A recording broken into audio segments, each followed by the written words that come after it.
네, 안녕하십니까? 예, 많이 날씨가 따뜻해진 것 같습니다. 우리 개학한 우리 학생들은 수업 잘 듣고 있습니까? 네, 우리 옆 사람과 이렇게 인사하면 좋겠습니다. 주님은 반드시 오십니다. 네, 반드시 오십니다. 주님은. 네. 마지막 때에 관해서 예수님께서 계속 24장부터 말씀하고 있습니다. 마지막 때에 관한 예수님의 예고에 있어서 아주 중요한 요소는 오늘 36절에 말씀하시듯이 그 날과 그 때를 아무도 모른다라는 것입니다. 심지어 예수님은 하늘의 천사들도 아들도 오직 아들도 모르고 오직 아버지만 아신다라고 말씀하셨습니다. 그런데 누구나 이 중요한 날이 언제인지 알고 싶어 할 것입니다. 마가복음 13장 4절에 보면 제자들은 예수님께 물었습니다. 우리에게 이르소서 어느 때에 이런 일이 있겠사오며 이 모든 일이 이루어지려 할 때에 무슨 징조가 있사오리까? 이렇게 물었습니다. 예수님께서 부활하신 이후에도 사도행전 1장에서 제자들은 또 물었습니다. 사도행전 1장 6절입니다. 그들이 모였을 때에 예수께 여쭈어 이르되 주께서 이스라엘 나라를 회복하심이 이때니까? 라고 또 물었습니다. 여전히 예수님은 말씀해 주시지 않았습니다. 그리고 사도행전 1장 7절에서 분명하게 못 박았습니다. 이르시되 때와 시기는 아버지께서 자기의 권한에 두셨으니 너희가 알 바 아니다. 여러분, 우리는 마지막 때가 언제인지 그 시기를 알려고 노력할 필요가 없습니다. 알려고 해도 알 수 없습니다. 사실 그 시기를 모르는 것이 우리의 경건 생활에 훨씬 더 유익합니다. 만약 우리에게 타임머신이 있어서 타임머신을 타고 1세기 초대교회 성도들에게 갔다고 해봅시다. 가서 이렇게 말한다고 해봅시다. 저희는 2025년에서 왔거든요. 그런데 2025년 3월까지는 예수님이 안 오셨어요. 라고 말해준다고 합시다. 그러면 그 사실이 초대교회 성도들의 경건 생활에 혹은 열정적인 선교 사역에 도움이 될까요? 그렇지 않습니다. 우리는 예수님이 언제 다시 오실지 모릅니다. 모르는 것이 훨씬 낫습니다. 그 시기를 아느냐 모르느냐 그것이 중요한 것이 아니고 예수님을 신뢰하는 가운데 늘 깨어 있어서 잘 준비하는 것이 중요한 것입니다. 오늘 설교의 제목은 너희도 준비하고 있으라입니다. 그때를 알 수는 없지만 반드시 올 그날을 예수님께서는 어떻게 준비하라고 말씀하십니까? 오늘 예수의 명령을 살펴보면서 어떻게 준비해야 되는지 마음 자세를 생각해 보기를 원합니다. 첫째로 예수님은 먹고 마시고 장가들고 시집 가는데 마음을 빼앗기지 말라라고 말씀하셨습니다. 37절을 보십시오. 노아의 때와 같이 인자의 임함도 그러하리라. 노아의 때라는 것은 창세기에 나오는 홍수 심판의 때죠. 우리는 먼저 여기서 예수님께서 창세기 6장에 나오는 노아의 홍수를 역사적인 사실로 인정했다는 것을 기억해야 됩니다. 창세기는 그냥 동화책 이야기가 아닙니다. 창세기는 사건의 증언이고 기록입니다. 홍수가 나서 다 멸망당했고 노아의 가정만 살아남았다는 그 노아의 홍수 심판 사건이 실제 일어난 사건인 것처럼 예수 그리스도의 재림의 사건도 실제적인 사건이 될 것이다 라는 말씀입니다. 예수님께서 오시기 직전의 상황이 그때와 똑같다라고 말씀하고 계십니다. 그러면 그 당시에 어떤 일이 있었습니까? 오늘 말씀 보면 홍수 전에 방주에 들어가던 그날까지 노아와 가족들이 방주에 들어가서 문을 닫는 그날까지 사람들이 먹고 마시고 장가들고 시집가고 있었습니다. 먹고 마시는 일, 시집가고 장가가는 일은 한마디로 말하면 일상생활이죠. 먹고 마시는 일상생활이지 않습니까?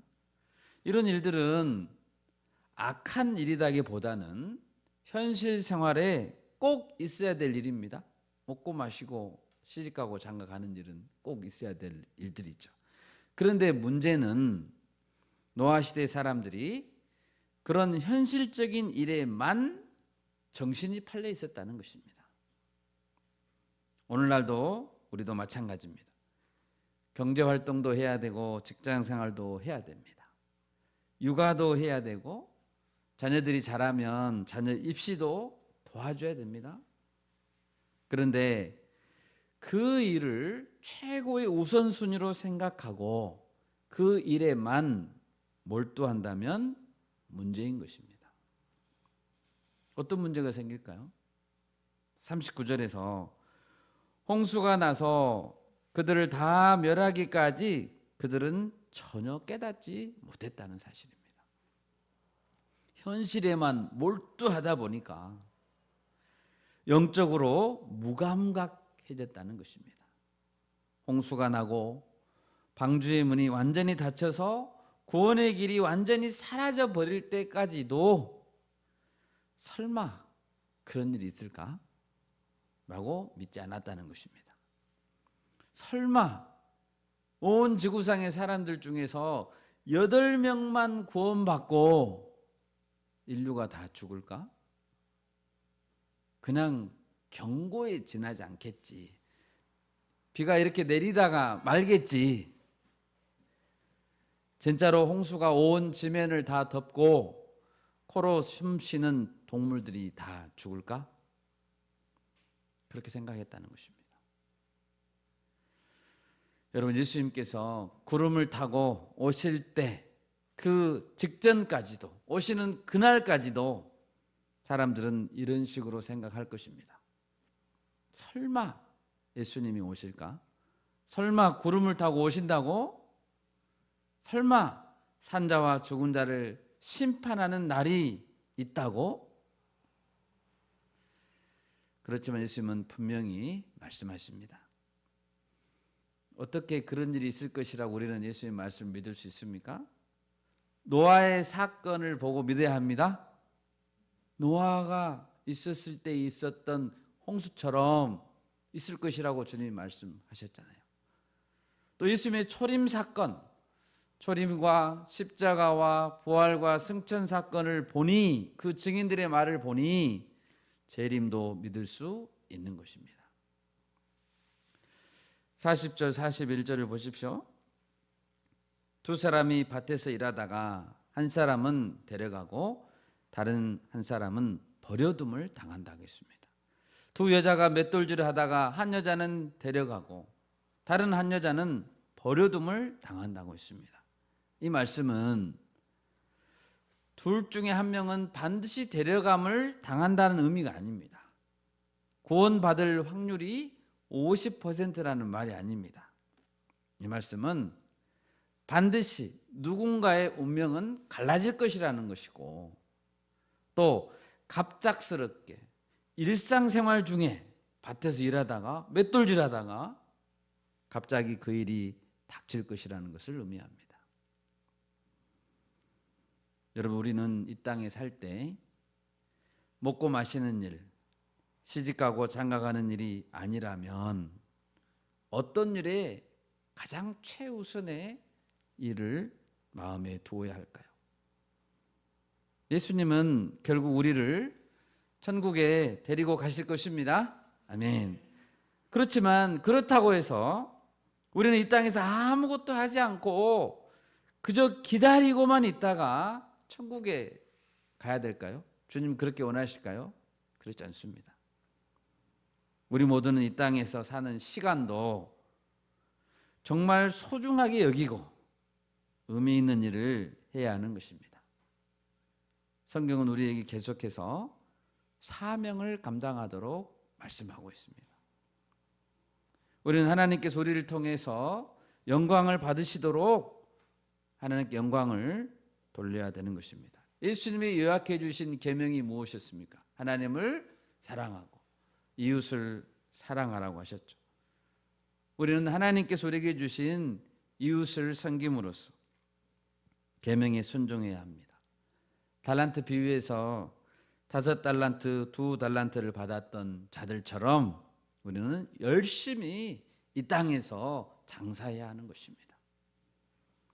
사회와 국가에 대한 의무를 다하고 법을 잘 지켜서 공동체 안에서 하나님의 자녀로서 모범이 되어야 하는 것입니다. 빛의 사명을 감당해야 하는 것입니다. 그리고 무엇보다도 잃어버린 영혼들을 찾아내서 다시 아버지께로 돌려드려야 하는 것입니다. 여러분, 예수님의 마지막 제자들을 향한 부탁이 뭐였습니까? 너희는 가서 모든 민족을 제자로 삼아 아버지와 아들과 성령의 이름으로 세례를 베풀고 내가 너희에게 분부한 모든 것을 가르쳐서 지키게 하라. 우리에게 주신 사명입니다. 아멘. 우리는 이것을 이 땅에서 열심히 감당해야 하는 것입니다. 먹고 마시고 시집가고 장가가는 일에만 몰두하면 안 됩니다. 우리는 개인적으로 뿐만 아니라 교회 공동체를 통해서 교회의 이름을 걸고 이런 일을 함께 도모하고 힘써야 하는 것입니다. 특히 예수님은 두 번째로 오늘 본문에서 충성된 자가 해야 될 일을 말씀하셨는데요. 둘째로 예수님은 맡겨준 집 사람들을 잘 먹여라 라고 명령하고 계십니다. 45절 말씀입니다. 충성되고 지혜 있는 종이 되어 주인에게 그 집 사람들을 맡아 때를 따라 양식을 나눠줄 자가 누구냐? 한 주인이 언제 돌아올지 모르고 먼 길을 떠났다고 해봅시다. 그리고 주인은 어떤 종을 선택해서 지명해서 그 집 사람들을 맡겨주셨습니다. 그러므로 종은 주인의 집에 있는 모든 종들을 맡아서 때를 따라서 필요한 대로 양식을 나누어야 될 책임이 있는 것입니다.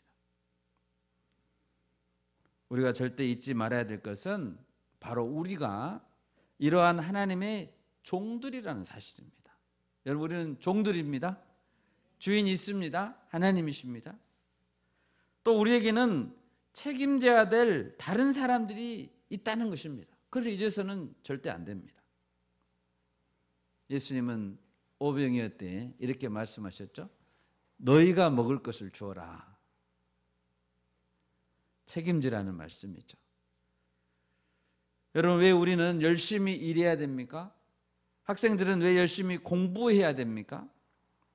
나 혼자만 먹고 살려고 한다면 그렇게까지 열심히 하지 않아도 됩니다. 어릴 때 그런 말을 많이 들었죠. 공부하면 남주냐 이런 말 들었는데 요새는 그런 책이 많더라고요. 공부해서 남주자 이런 책들이 많이 있습니다. 우리가 공부를 해야 되는 이유는 때를 따라 양식을 나눠 주어야 하기 때문입니다. 성경에서 충성되고 지혜 있는 종들이 많이 등장합니다. 동료 종들을 책임지는 대표적인 인물로 저는 창세기의 요셉을 들고 싶습니다. 오늘 시간에 요셉의 인생을 짤막하게 쭉 한번 살펴볼 수 있으면 좋겠습니다. 요셉은 먼저 아버지 야곱에게 충성했습니다. 창세기 37장에 보면 아버지 야곱은 요셉에게 형들의 안부를 알아오라고 심부름을 보냈습니다. 그런데 야곱하고 요셉은 헤브론이라는 데에 있었고요. 형들은 멀리 세겜이라는 곳에서 양을 치고 있었습니다. 찾아볼까요? 창세기 37장 13절, 14절 찾아서 읽겠습니다. 이스라엘이 요셉에게 이르되 내 형들이 세겜에서 양을 치지 아니하느냐 너를 그들에게로 보내리라. 요셉이 아버지에게 대답하되 내가 그리하겠나이다. 이스라엘이 그에게 이르되 가서 내 형들과 양떼가 다 잘 있는지를 보고 돌아와 내게 말하라 하고 그를 헤브론 골짜기에서 보내니 그가 세겜으로 가니라. 아멘. 여기서 이스라엘은 야곱의 다른 이름입니다. 야곱의 이름. 아버지 야곱이 요셉을 보냈습니다. 그런데 이 헤브론에서 세겜까지는 100km나 떨어져 있습니다. 여러분 100km면 얼마나 뭡니까? 그런데 이때 요셉의 나이가 17살이었습니다. 17살. 17살 어린 아들에게 100km나 떨어져 있는 곳에 형들의 안부를 알아오라고 한 거예요. 그런데 요셉은 내가 그리하겠습니다 라고 했습니다. 충성된 거죠. 애써서 세겜에 갔습니다. 그런데 세겜이 없었습니다. 그 형들은 30km를 더 북쪽으로 가서 도단이라는 곳에 있었습니다. 그래서 요셉은 거기까지 또 갔습니다. 130km를 간 거죠. 형들을 겨우 만날 수 있었습니다. 여러분 얼마나 요셉은 아버지 명령에 충성했습니까? 두 번째로 요셉의 충성은 어떤 충성일까요? 요셉은 이집트 파라오의 신하인 보디발의 집에서도 충성했습니다. 요셉이 도단이라는 곳에 갔을 때 형들이 어렸을 때부터 미워했죠. 그런데 형들의 미움을 그 순간에 받아서 미디안 상인들에게 요셉은 노예로 팔려가게 됐습니다.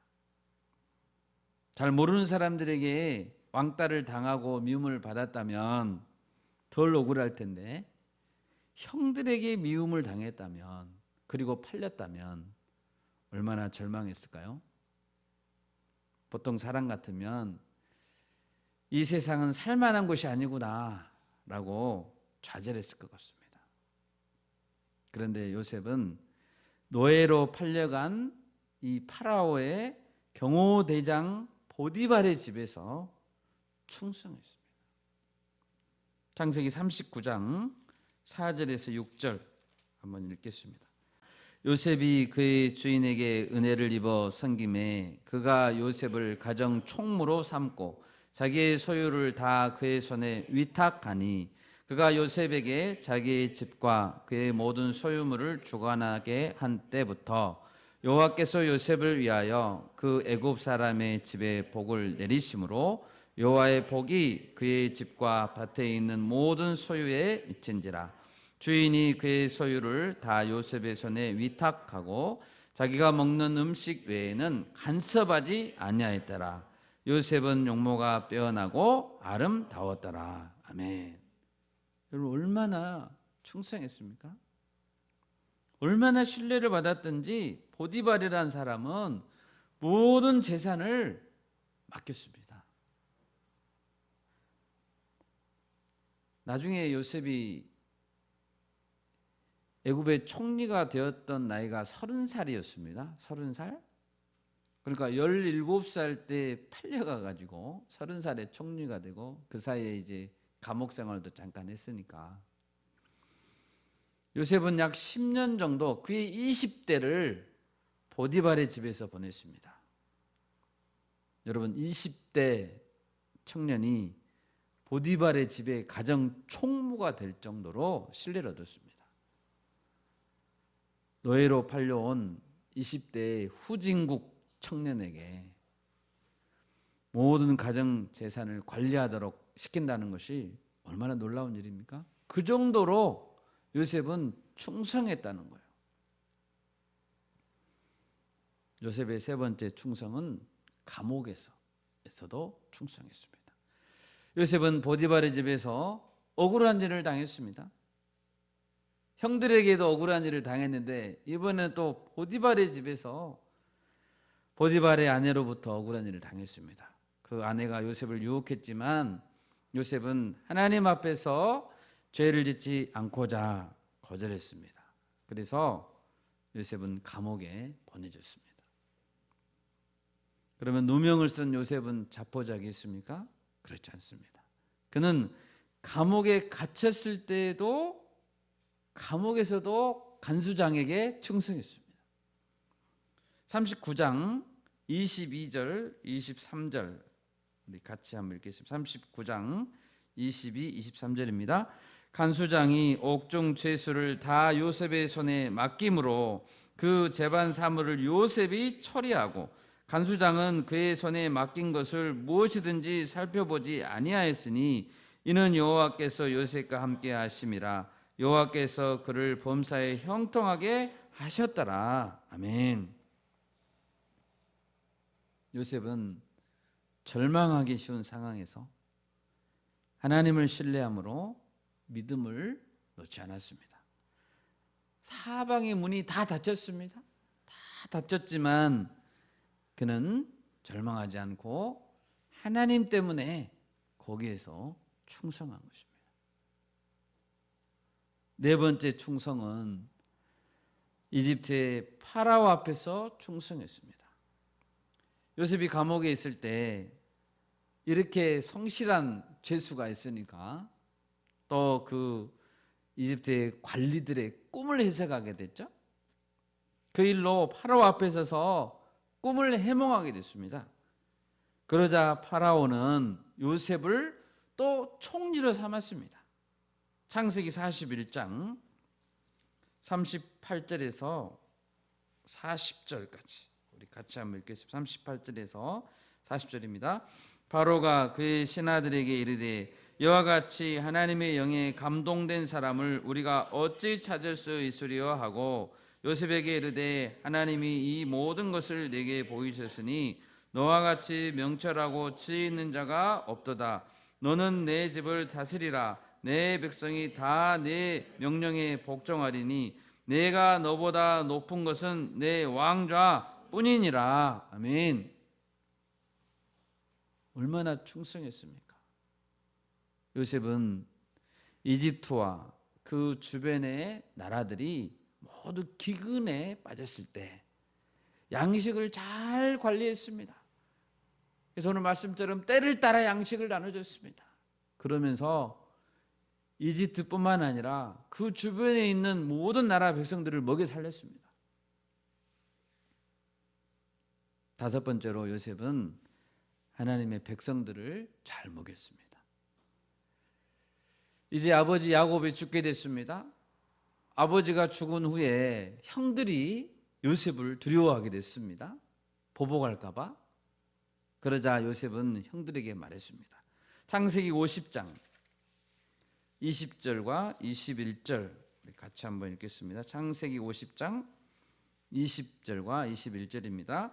당신들은 나를 해하려 하였으나 하나님은 그것을 선으로 바꾸사 오늘과 같이 많은 백성의 생명을 구원하게 하시려 하셨나니 당신들은 두려워하지 마소서. 내가 당신들과 당신들의 자녀를 기르리이다 하고 그들을 간곡한 말로 위로하였더라. 아멘.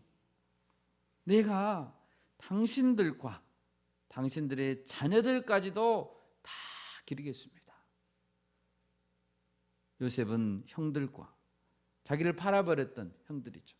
형들과 형들의 모든 식솔들을 보살펴주고 먹을 것을 주겠다고 약속했습니다. 요셉은 아버지의 온 집안을 먹이는 목자가 됐습니다. 여러분 요셉의 삶을 보십시오. 요셉은 처음엔 작은 심부름에 충성했습니다. 아버지의 심부름. 그런데 그것에 충성하자 하나님은 점점점 더 큰 일을 그에게 맡겼습니다. 그리고 나중에는 이집트 제국 전체와 인류 구원의 통로로 쓰임받을 이스라엘 민족 전체를 요셉에게 맡겼습니다.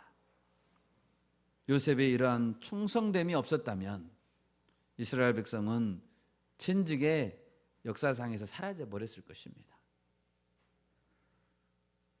본문 47절에도 예수님 말씀하셨죠. 내가 진실로 너희에게 이르노니 주인이 그의 모든 소유를 그에게 맡기리라. 우리가 작은 일에 충성한다면 하나님은 모든 소유를 우리에게 맡겨주실 것입니다. 우리가 충성된 사람이 됩시다. 아멘. 야곱은 죽기 전에 12 아들들을 축복했습니다. 요셉을 향해서는 어떻게 축복했을까요? 창세기 49장 23절 24절, 창세기 49장 23절 24절을 같이 읽습니다. 활 쏘는 자가 그를 학대하며 적개심을 가지고 그를 쏘았으나 요셉의 활은 도리어 굳세며 그의 팔은 힘이 있으니 이는 야곱의 전능자 이스라엘의 반석인 목자의 손을 힘입음이라. 아멘. 요셉의 주변에는 전부 다 요셉을 향해서 활을 쏘는 자들밖에 없었습니다.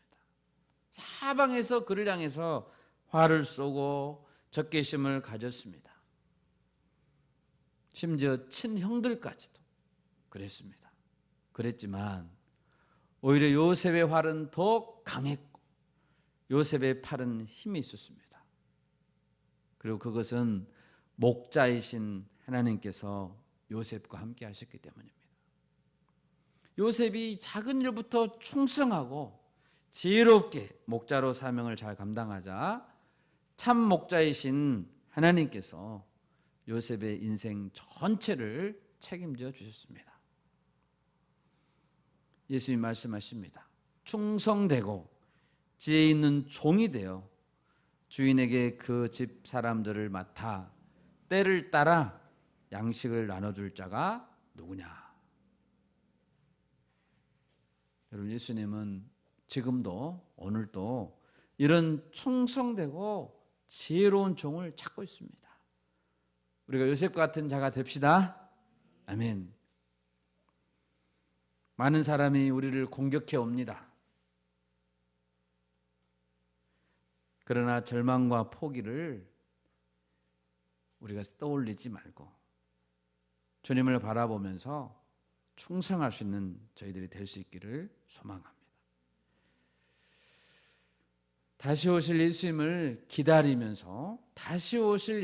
기다리면서 하루하루 성실과 충성으로 동료들을 먹이는 것은 믿음으로만 가능한 것입니다.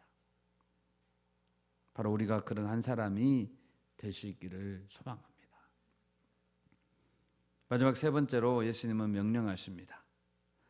거룩한 삶을 지키라라고 명령하십니다. 주인이 먼 길을 떠난 상황에서 충성되고 지혜 있는 종은 동료들에게 때를 따라 양식을 나눠줬습니다. 그런데 악한 종은 어떻게 지내게 된다고 하십니까? 48절에서 말씀하신 것처럼 악한 종은 동료들을 학대하고 술 친구들을 불러다가 먹고 마셨습니다. 방탕한 삶, 무절제한 삶, 주위 사람들에게 폭력을 일삼는 삶을 살았습니다. 그러면 주인은 돌아와서 어떻게 합니까? 주인은 반드시 그 행동에 책임을 물으신다고 했습니다. 51절입니다. 엄히 때리고 외식하는 자가 받는 벌에 처하리니 거기서 슬피 울며 이를 갈리라. 위선적인 신앙을 가진 사람은 반드시 처벌받습니다. 하나님은 각 사람에게 행한 대로 갚으신다고 했습니다.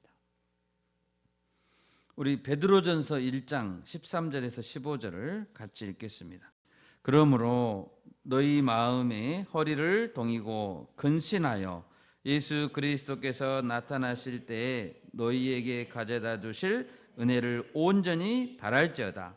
너희가 순종하는 자식처럼 전에 알지 못할 때에 따르던 너희 사욕을 본받지 말고 오직 너희를 부르신 거룩한 이처럼 너희도 모든 행실에 거룩한 자가 되라. 아멘. 우리를 부르신 하나님은 거룩하신 분이십니다. 우리는 구원받기 위해서만 부름을 받은 것이 아닙니다. 하나님을 이 땅에서 삶으로 기쁘시게 하기 위해서 부름을 받았습니다. 그러므로 우리는 근신해야 되고 모든 행실에 하나님을 닮아 거룩한 자가 되어야 됩니다. 거룩하다는 것은 구별된다라고 했죠. 세상과 구별된다라는 뜻을 가집니다. 세상은 이해하지 못해도 세상이 사는 방식과 다른 그리스도인의 방식으로 살아간다는 의미입니다. 예수님은 노아의 때에 사람들이 다 멸하기까지 그들이 깨닫지 못했다고 했죠. 그 당시 사람들은 노아와 그 식구들을 얼마나 조롱했을까요? 그 당시 사람들은. 노아는 적어도 수십 년간 산에다가 방주를 지었습니다. 산에다가 방주를 지을 때 사람들은 얼마나 놀랐을까요? 별난 사람이다. 절반 정도는 미친 것 같다. 무모한 도전이다. 이해할 수 없다. 그렇지만 결국 노아는 자신이 옳았다는 것을 증명했습니다. 히브리서 11장 7절 말씀 같이 읽겠습니다. 믿음으로 노아는 아직 보이지 않는 일에 경고하심을 받아 경외함으로 방주를 준비하여 그 집을 구원하였으니 이로 말미암아 세상을 정죄하고 믿음을 따르는 의의 상속자가 되었느니라. 아멘. 노아도 한 번도 보지 못한 일입니다. 아직 보이지 않는 일, 그렇게 비가 온 적이 없었거든요. 홍수 심판 직전의 세상은 얼마나 죄가 많았겠습니까? 오직 죄가 많았으면 하나님이 심판하려고 하셨겠습니까? 그런 가운데서도 거룩한 삶을 살아야 했습니다. 노아는. 그것은 믿음을 따르는 삶이었습니다. 한 번도 자신도 경험해 보지 못한 경고였지만 그는 믿음으로 방주를 준비했습니다. 그것이 세상과 구별되는 그리스도인의 삶의 방식입니다. 여러분, 우리 바울교회가 오직 의를 전파하는 노아와 그 7 식구처럼 주님의 다시 오심을 준비하며 믿음의 방주를 지을 수 있기를 소망합니다. 믿음의 방주를 지읍시다. 말씀을 맺겠습니다. 반드시 심판의 날이 있을 것입니다. 예수님은 우리에게 말씀하십니다. 너희도 준비하고 있으라. 우리가 세상에 살고 있지만 먹고 마시고 장가가고 시집가는 일에만 몰두하지 않기를 바랍니다. 하나님의 나라의 의를 구하고 뜻이 하늘에서 이루어진 것 같이 땅에서도 이루어지기 위해서 힘써야 합니다. 요셉이 살았던 인생 잘 기억해 보면서 충성되고 지혜로운 일꾼이 됩시다. 세상과 구별된 거룩한 삶으로 노아처럼 그러한 거룩한 삶으로 예수님께서 하셨던 이 경고의 말씀이 진리였음을, 사실이었음을 증명하는 우리 인생의 여정이 될 수 있기를 소망합니다. 아멘. 제가 기도하겠습니다.